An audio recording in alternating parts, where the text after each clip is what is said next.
non-stop Vikings talk. It's Purple Daily on Score North and ScoreNorth.com. Purple Daily, presented by Surly Brewing Company. But we got a team in here. This is like a chat. Now every time I beer, we go. Let's go. Let's go. Let's go. Woo! 4-question Black Friday here. In fact, we have a Black Friday sale. Purple Daily is 50% off today, boys. Flash sale? 50% off on Purple Daily. It is? Yep. One you can day, watch one day the only? show for 50% off the usual price of free. Wow. What a Yes, deal. one day only. Free.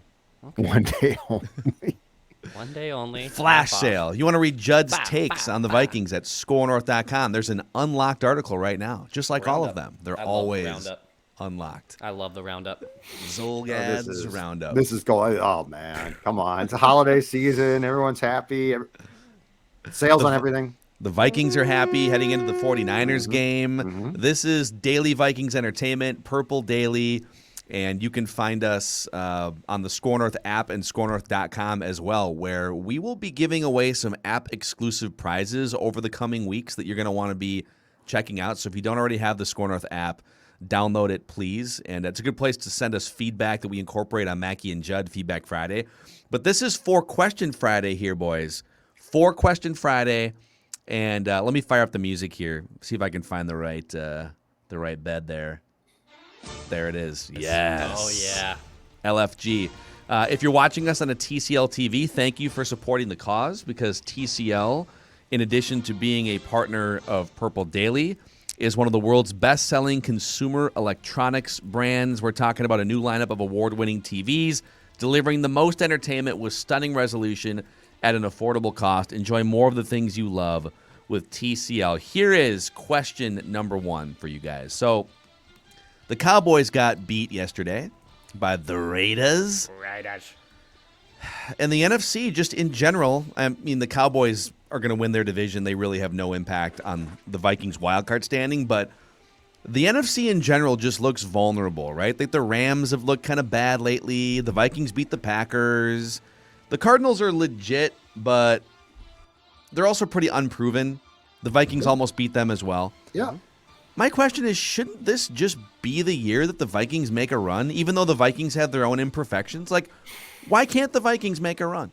Well, they absolutely can, but the thing is, I think they can until if and when they run into Tampa Bay. So Tampa Bay is my problem, because Brady and that crew know how to win. Like, it's just flat out, like, they can fall behind, they're fine. They can, they feel like the type of team, and I think that they showed this last season. They feel like the type of team that just rolls with the punches. Mm-hmm. And so this is definitely a year, I think, that a team, the Vikings, or hell, pick your playoff team, the Rams, can make a playoff run. But until it's proven otherwise, I think Tampa Bay presents the problem, if that makes sense. Yeah, Dex, what about you? Why can't the Vikings make a run this year? Mostly the Vikings getting in their own way, whether that's with offensive philosophy and what they want to do with taking shots down the field, whether that's with their defensive line now being completely depleted from day one.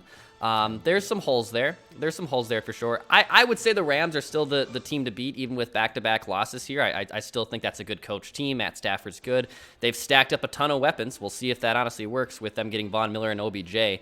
But after that, like, there's a case that you could make for 5 or 6 teams to possibly make it to the Super Bowl, at least from the NFC this year. Mm-hmm.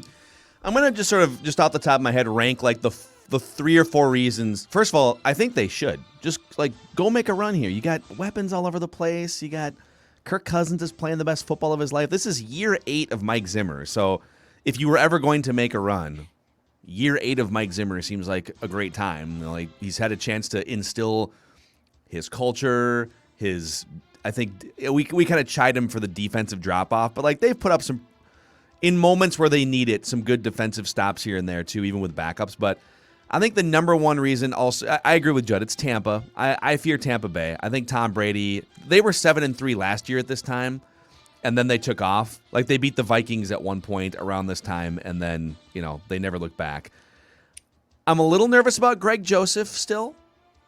I don't know if once the pressure mounts, he's so inexperienced. He's bounced back nicely since the Arizona game, but I'm a little he missed an extra point last week. I'm a little nervous about Greg Joseph. But I think the biggest thing getting in their way outside of Tampa Bay is themselves. I'm with Declan.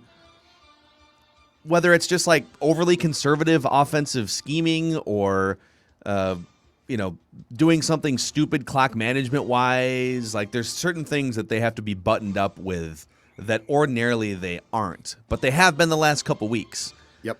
So if they can carry over what they've done the last couple weeks, then I don't see why the expectation shouldn't be that they're going to make a run. I need to see more before I say that they're going to make a run, but the expectations, that's one thing that I think people, what are you guys riding both sides of the fence? I don't think they're going to win the Super Bowl yet. I need to see way more. But I think the expectations should be high right now for this team. And the factor, too, that we probably aren't talking enough about, but we got a great example of it in some atrocious Thanksgiving Day football, is health. Like, Tampa could lose 2 guys. Okay, that's a big deal. The Rams could.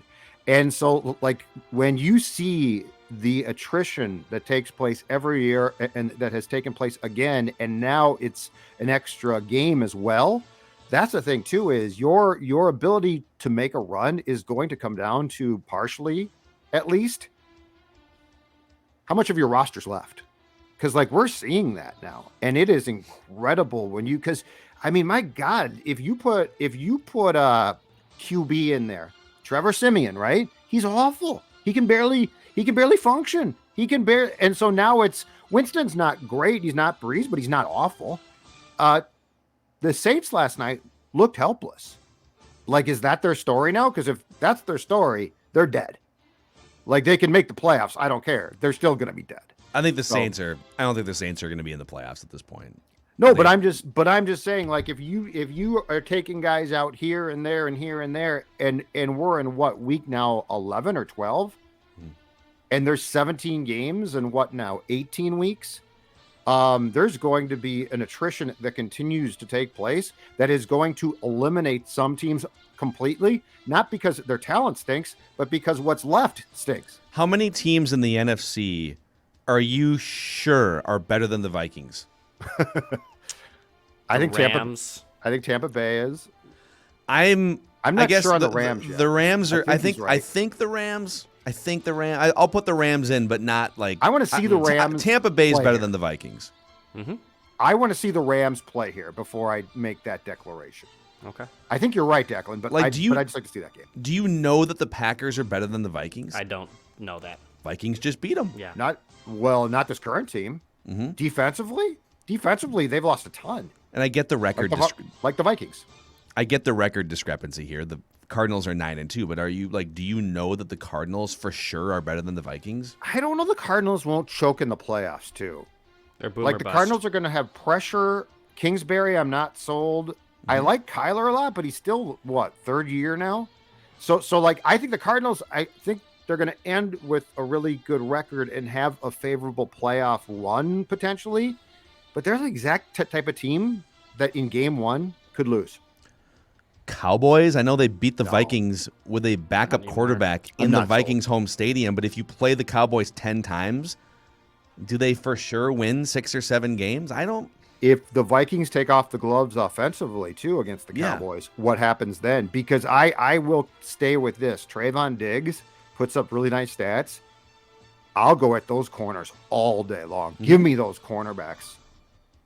So, I mean, so basically, Tampa and maybe the Rams are for sure better than the Vikings. Now, of course, you have to mow through 3 or 4 of these teams once you get to January/February, and that's to me that's actually probably my biggest concern too. Is I know the Vikings can beat any of these teams. Can they beat these teams 3 times in a row? Mm-hmm. And that's what Kirk has never proven. That's what Mike has never proven. They'll win you a game. They'll beat the Saints in the playoffs. Right. But that's not what gets you a banner. Well, what about the Saints game in the playoffs? That was awesome. You don't hang a banner. Well, and you got your ass kicked then. You went to San Francisco. Yeah, I mean, they beat you up. They embarrassed you. Yeah.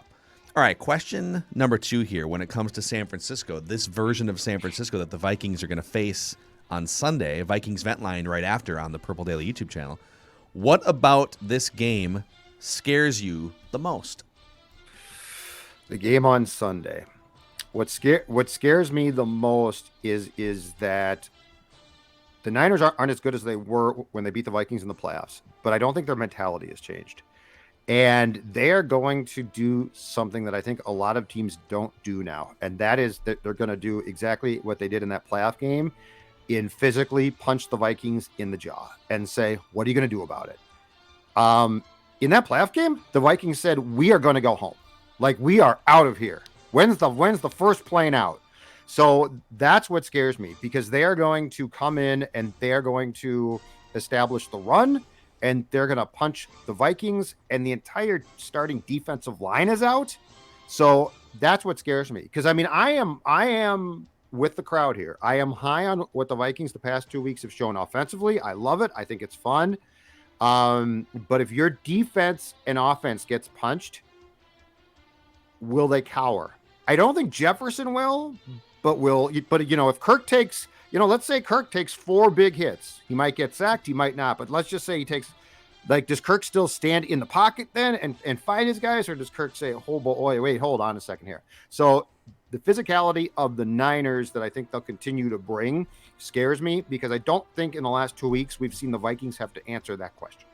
Dex? Yeah, I mean, their run game is awesome. I love what the Niners do. They basically believe in not overpaying running backs. We're going to beat you by a committee. I think that's an interesting way to go about things. But also, just Jimmy Garoppolo and Kyle Shanahan win together. When these two dudes are on the field together, they win. Jimmy Garoppolo, a 27-12 record as a starting quarterback in San Francisco. No matter how flawed he might be, maybe overpaid to a degree, obviously, but at the end of the day, him and his head coach figure out ways to win games all the damn time. So I wouldn't just even though I think Kirk is a better quarterback than Jimmy G, obviously, but these two dudes figure out ways to win ball games, and you can't overlook it. Is Kyle Shanahan going to have sparkles in his eyes? Is he going to be distracted just thinking about the one that got away for 3 hours on Sunday? Jimmy looking Gorgeous across the field. You were my hero. I think what I fear the most is it's sort of two things rolled into one. It's if the game goes the way that San Francisco wants, which is they take a lead and they get their run game going, I don't know how the Vikings are going to respond to that. I mean, the last 2 weeks for San Francisco have gone perfectly in terms of game flow. These two teams are pretty similar in that ideally they would get a lead and then lean on their opponent and pound the rock in the second half, right? And against the Rams, they took a lead. They wind up running the ball for 156 yards and just grinding the Rams down. And then the Jaguars, I mean, it's the Jaguars, but same thing. They get up, they win that game by 20 points. They run the ball for 171 yards. If they take a lead and now it's time to run the ball, I don't know that the Vikings with 0 starting defensive linemen are going to be able to put up much of a fight.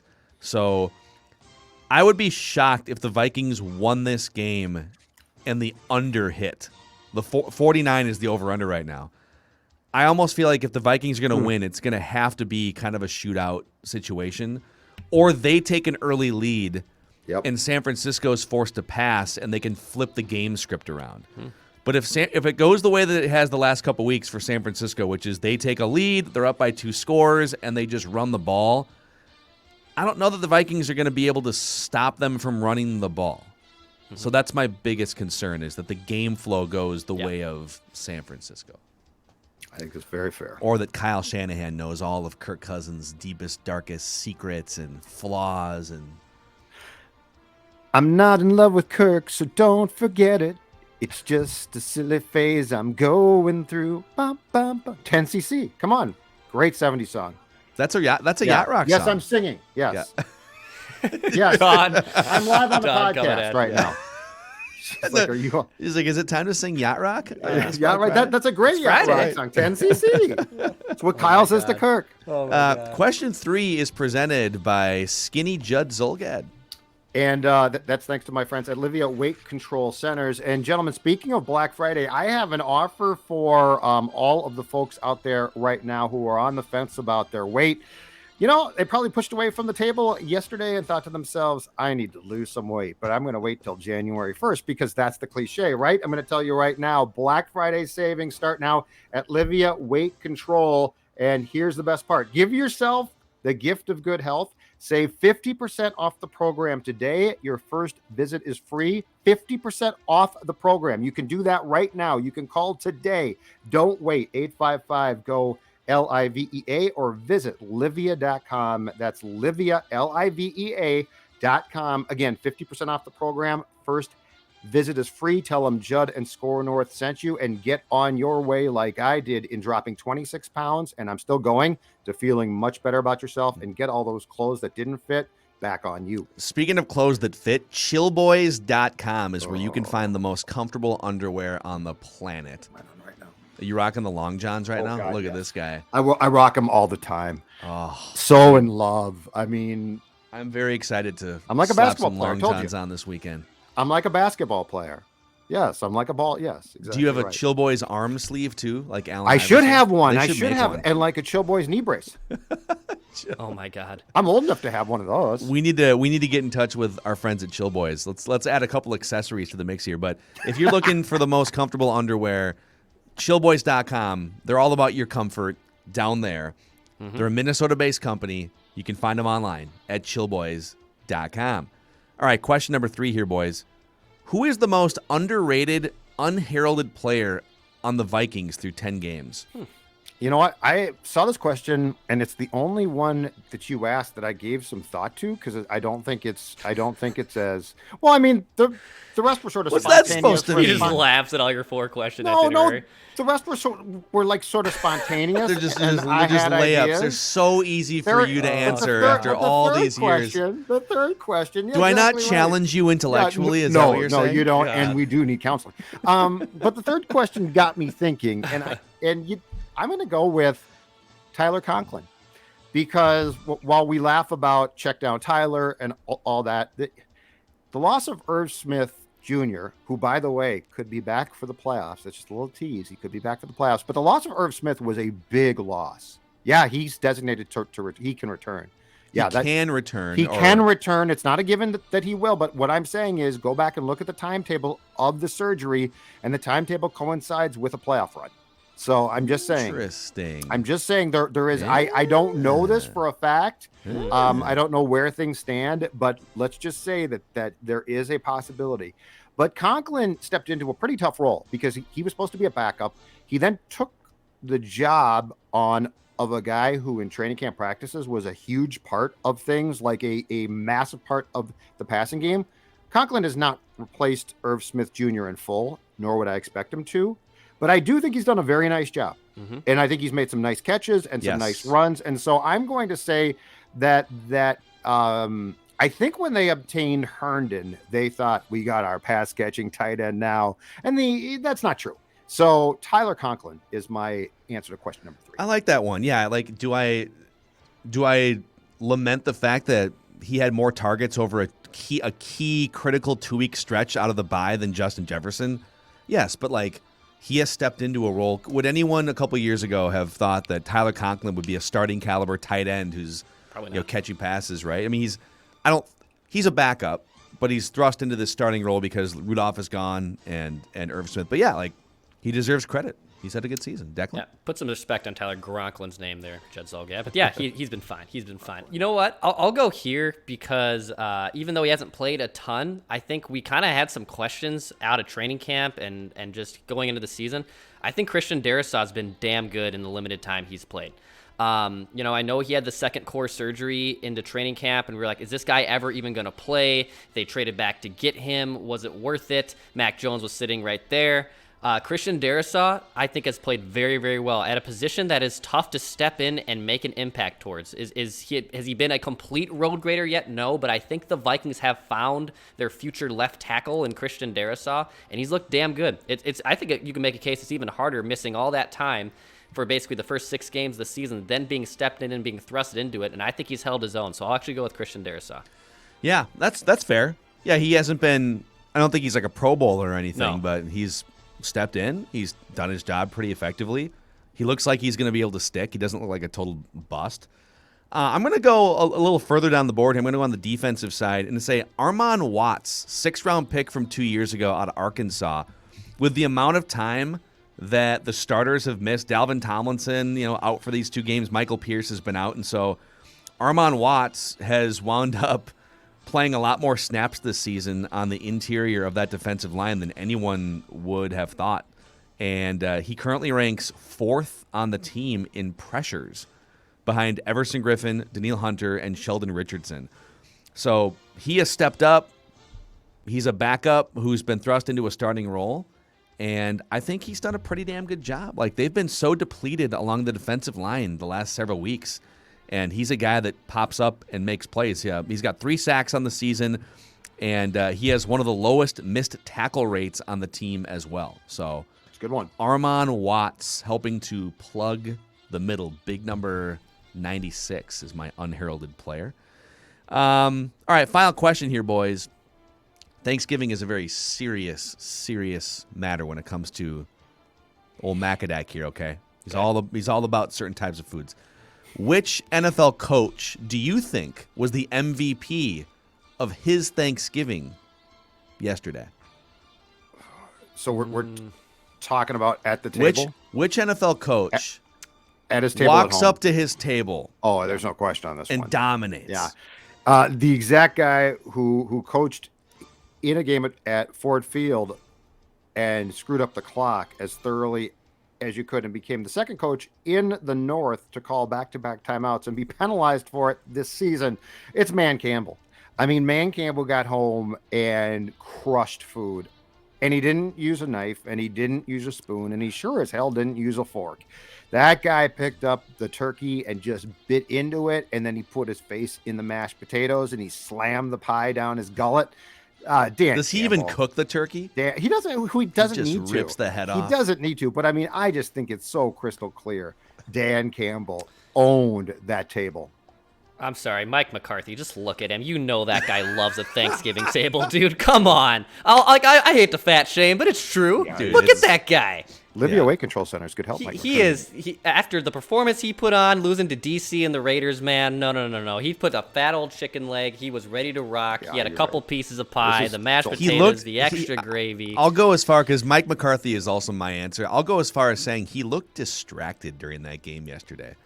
Like his mind was somewhere else. And that somewhere else was a gigantic 15-seat Thanksgiving dinner dining table.